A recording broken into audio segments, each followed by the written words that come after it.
Good morning, everybody. So, today I am going to chat a little bit about my new book that I've released, The Power of Intent. And specifically, I want to talk about one of the chapters in my book, which is called Time. Well, it's a chapter about time. So, in my book, I explain a bit more how the dimension of time works and how to utilize that with implementing it with the intent that you create to manifest the things that you want to manifest. And I thought today I want to expand on that a little bit to just to share my notion of time and how I feel about it. So, firstly, let me dive into I call time a dimension. I firmly believe that time is not a linear thing, time is not a straight line. Time is a dimension, and if I can explain it a bit more, maybe you'll understand. So, let's start with the basic concept of time. Most people think time has a start and an end, and it goes in a straight line, and the decisions you make depends on how that line moves, but it's fixed. But if we had to take time and we give it, let's say, all of time, eternity, let's start off with your life. Let's give your life a line, right? From this finger to this finger is your lifespan. Now, if we had to take that lifespan and zoom out a bit and look at, let's say, the century, your lifespan on that line of the century becomes smaller. If you go even further out and you look at this millennia, it gets even smaller. And if you zoom even further out to all of existence and eternity, your lifespan becomes a single dot on that line, which now represents all of infinity. And because infinity is ever growing, ever growing, ever growing, even infinity eventually becomes a little dot on that line of time, which means that your entire lifetime is all happening at the same time. You are born, you go to school, you get married, you get old, you die, all one single point on the timeline of infinity. But that's a bit weird. How do you grasp all of that on a line? So many years ago, there was a show called Quantum Leap, giving away my age here a bit. Quantum Leap believed the structure of time works a bit differently. They believed that the show was about a time machine, and this guy could get in the time machine and he can go back in time. And then, weirdly enough, possess people's bodies to try and change time for the better by pretending to be them. But their concept of time was that he could only travel back in time within his bloodline. So there was like a connection. So it wasn't a straight linear, just his past, his history, his line, but whoever was connected to him by blood, he could travel to those people. So now your line becomes segmented towards the back, besides the future.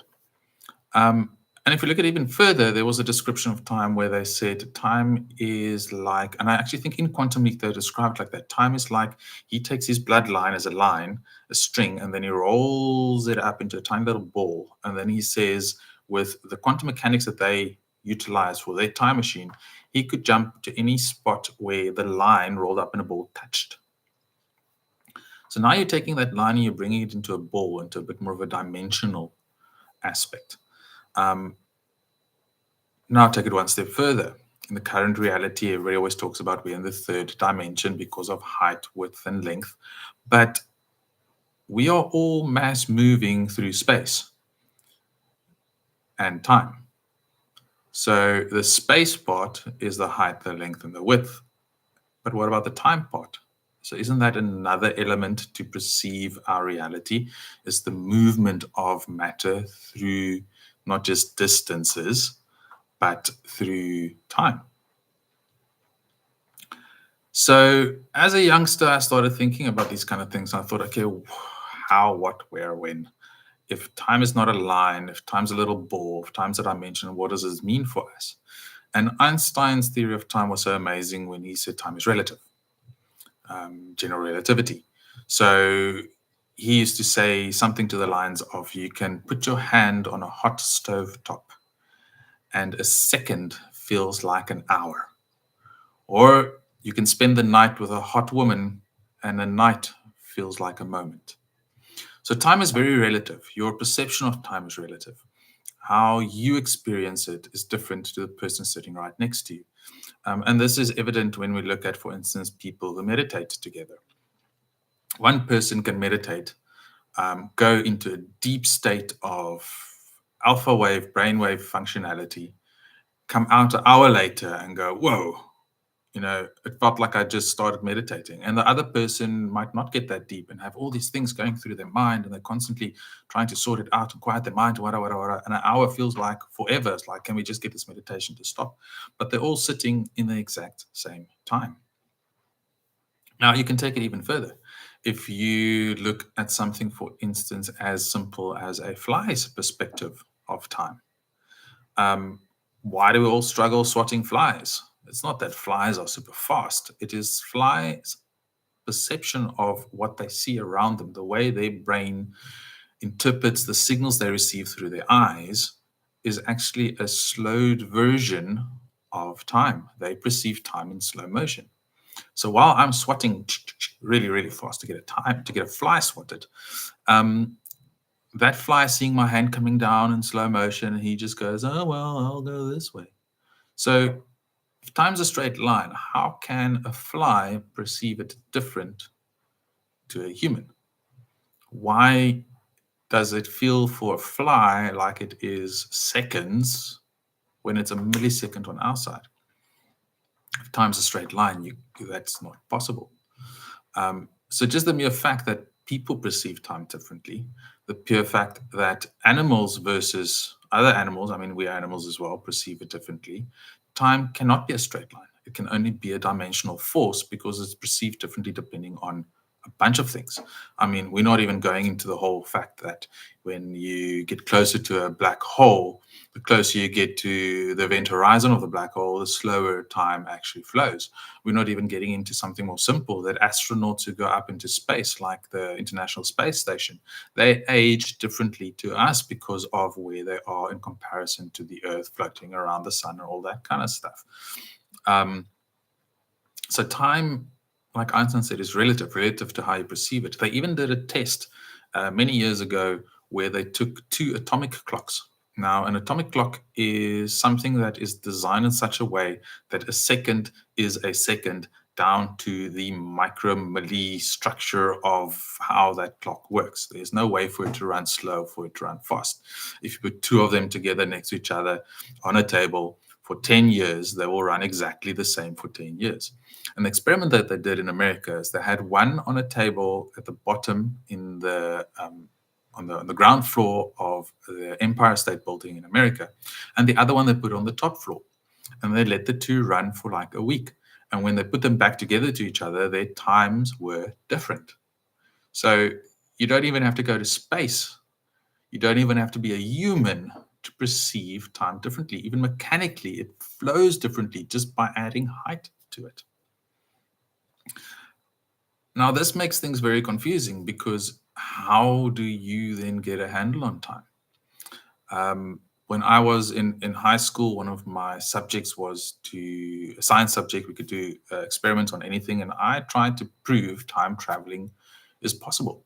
And with Einstein's laws and spin theory and all kinds of things that I put together, my thesis basically said that you can go backwards in time if you were in a machine that was designed that could spin around you without affecting you inside the machine.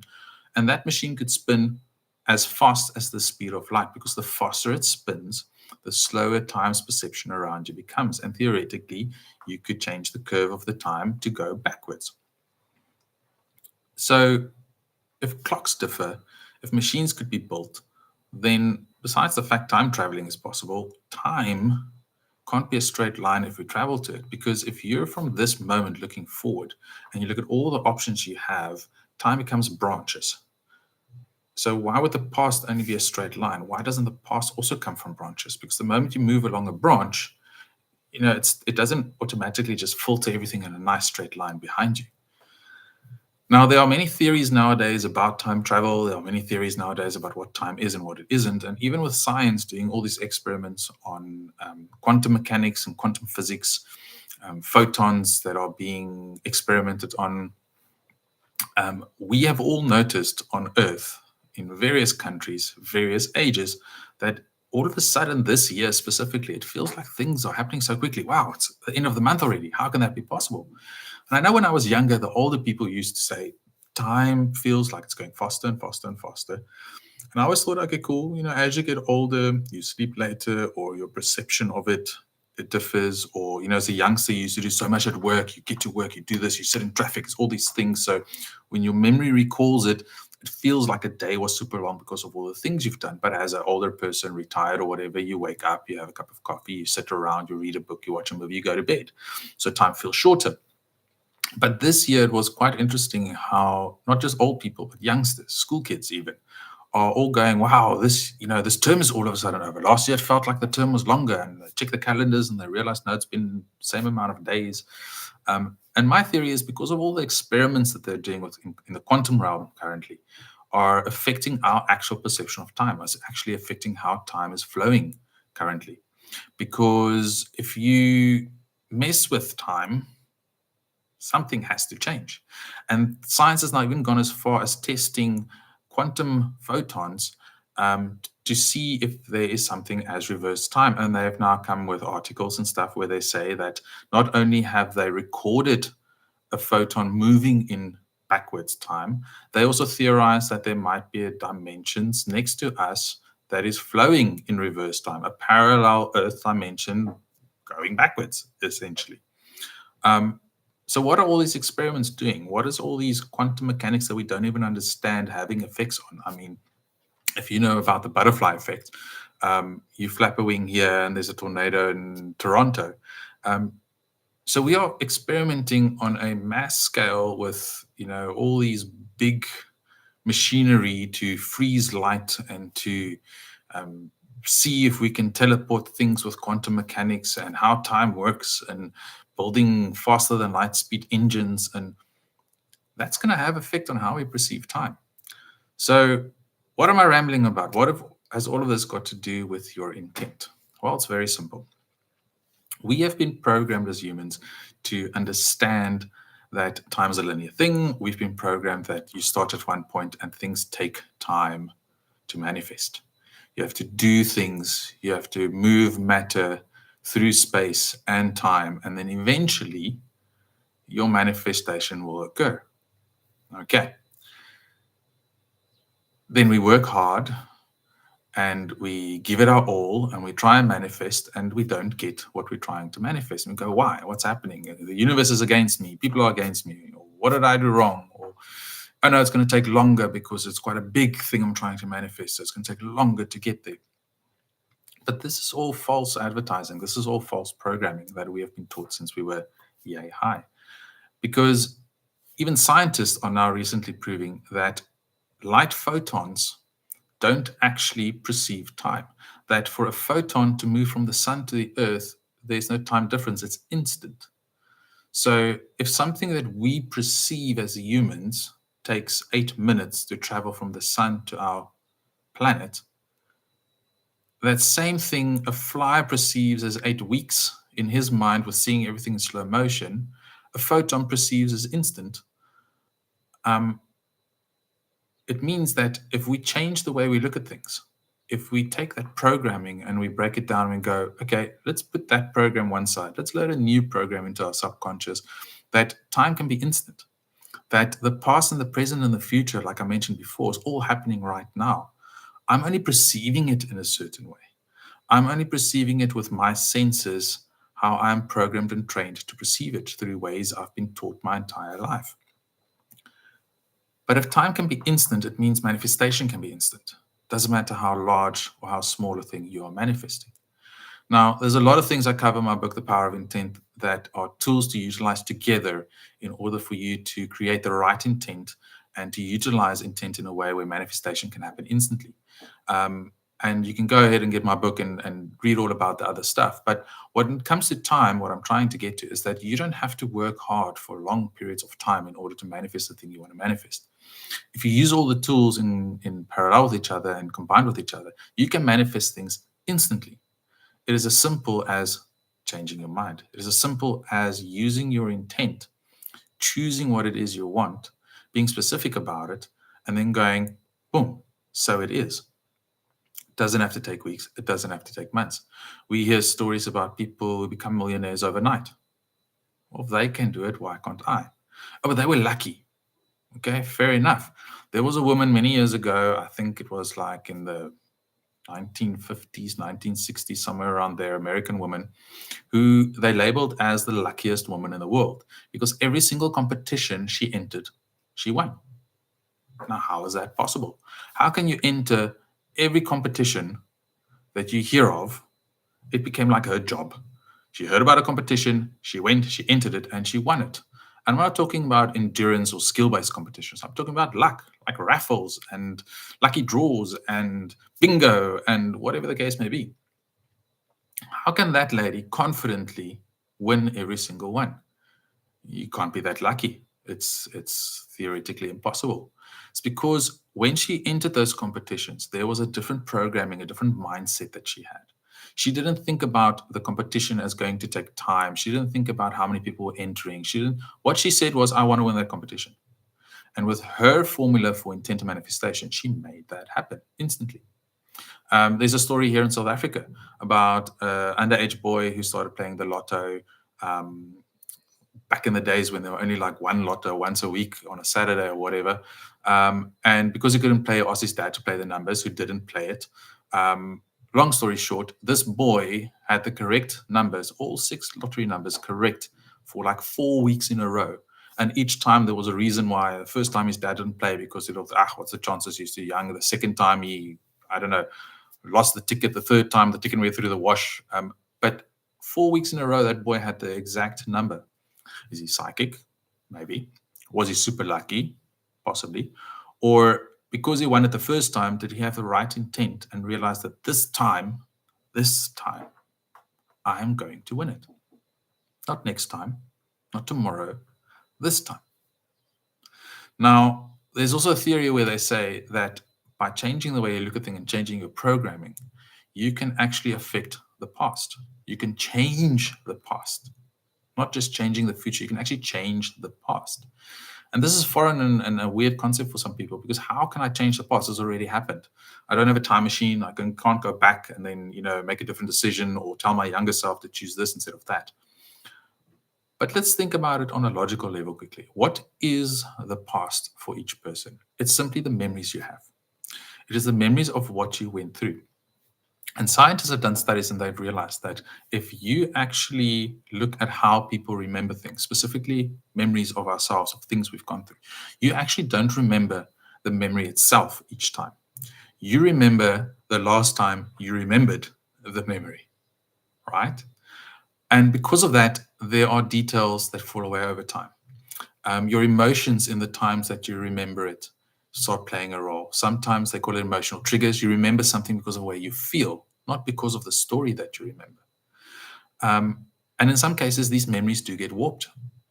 You might have an argument with your spouse going, "Oh, you didn't do that," or "You did do that." And she goes, "No, well, I didn't," or the opposite. Who's remembering it correctly? Who's remembering it incorrectly? Can both be wrong? Of course. Because as you get older and as the memory gets older and deeper compacted in your brain, it can get warped. It can change. I had a very bad rugby accident. I had a big chunk of my memory went missing years. And people always ask me, did your memory ever come back? And it's a very difficult one to answer because the fact is, there are things that I remember, but I remember them because people told me the memory. So I don't remember sitting in the movie watching Top Gun, for instance, with my best friends. But my best friends told me, you watched that movie with us. So now I remember the memory of them telling me I did it. And I've seen the movie because I recognize it when I watch it. So that memory must be true. But I don't remember the memory itself. So memories can get warped. They can change over time. Now, who are we today? You are a combination of your memories, a combination of your experiences, the lessons you've learned, the things you've remembered, that created you to be the person who you are today. So, Mario, you said, okay, cool, changing the way we look at things, changing the programming can change the past. What does these two have to do with each other? Well, it's very simple. If over time or accidentally your memories can change, then you can change them on purpose as well. You can actually go, you know what? I remember my first job interview and I was super nervous. Because of those nerves, every single job interview that follows, you are nervous because the first one you were nervous. What if you go back and you go, I don't want to remember that nervousness anymore? What else was in that memory? What other information do I have? Well, I remember that there was a beautiful picture on the wall. What was the picture of? Oh, that picture actually calmed me. It took the nerves away eventually. So from this point forward, remember that first interview as a calming situation, right? Which means the next interview you go to, it doesn't matter how many you've been to since the first one and now, the next one you're going to go to, what's going to be your new programming? That the interview is calming. You've literally changed your past. You've literally affected the past, which affects you to do something different. Now, yes, you can say, Mario, I didn't change the past for real. I just changed the way I think about it. But that's exactly it. You changed the programming. And remember, your brain does not know the difference between a made-up memory and a real memory. It doesn't know the difference between something that you visualize and imagine and something that you see in real life and something you see on TV. How many of us have had this situation where we're talking in conversation over a braai or something, and we go, oh yeah, I remember this kind of happened, but I don't know where I got the information from. You don't know if you saw it on TV, if you read it in a book, if somebody told you, but you remember the information. Now the brain perceives what it sees, whether it is on TV, visualization in your mind, or a memory, it perceives it all as real. Because in here, it's the same energy. It is real to you, regardless of how others perceive it. So if you change that memory, then whether it happened that way or not, whether the physical past, if somebody goes back in a time machine and sits there and watches you, has changed or not, is not relevant. For you, it's changed. Your perception, how you perceive time relatively to others. And that's a key thing when it comes to manifestation, because if you can change the past, you can affect the future. And if you can realize that time is now, all you have is now, you can manifest anything instantly. Right? There's an old saying where they say the past is but a memory, the future is but a dream, all we have is now. And that's why they call it the present. So live in the now, focus on the now. There's a lot of tools you can utilize to manifest what you need to manifest. But if you start getting your mind around time is not a thing that is linear. Time is not a thing that takes forever. Time is now. We can manifest now. We can change a habit now. We can change the way we look at things now. We can win an argument now. We can diffuse an argument now. We can wallow in our sorrow, or we can stand up out of our darkness now. Because you know what? Even if your mindset is that time takes time, that there's a forward motion and that's a linear thing and that it's a process, at some point, you're going to reach that now. So whether you now do it from I start here and by tomorrow I will get my gym clothes out. Next week I'll start doing exercises. At some point, if you are honest with yourself and if you are like serious about starting gymming, you will reach that point. And then one day is one day where now I'm in the gym. So we are the ones who slow things down. We are the ones that make it take long because our programming is taught us it has to take long. I can't do this and instantly there's 1,000 Rand in my bank account. I firstly want to say why not? And then fair enough, there's more to it. There's more to manifestation than just understanding time. But once you understand time and once you understand how to affect your past, how to manifest something of the future in the now, how to see it as a dimension, as a ball, as a thing where you can move in between rather than just a line that keeps the one point away from the other point, that's when you will start realizing how easy things can be manifested. Fair enough, some things are more difficult than others to manifest. But a thought is entirely in your control. And how you think about something is entirely in your control. And you've got the power to make that thought now. Do you like it? Do you dislike it? If you dislike it, what am I going to do about it to change it? What can I do? What am I willing to do to change it? Or do I just want to play the victim mentality and go, oh, life is terrible and time, everything takes forever, and, you know? So take control back of your life. Have a look at time. What does time mean for you? What resonates with what I've said to help you change the way you look at things, to help you change the way you understand where you are in time right now and what is necessary in order to manifest. So that's just my little rant on time that I mentioned, how I feel about it. Like I said, there's a lot more in my book, The Power of Intent, that gets combined with this notion that helps you look at things differently, that takes your brain out of the programming and shows you how you can actually manifest everything you want in your life. A lot of self-help books don't talk about the secrets I talk about in The Power of Intent and how powerful intent really is to get to where you want to go. So if you want to know more, catch me on my next live, or get hold of my book. And I promise you, you can create the life you want to instantly by simply changing the way you look at things. So I hope you guys enjoyed. I don't know if there's any questions from the people who are watching, but if there are no questions, that's me for today. Feel free to find me on Facebook and ask me a question. Feel free to find me on WhatsApp, and let's continue the conversation. Thanks for being here today, guys.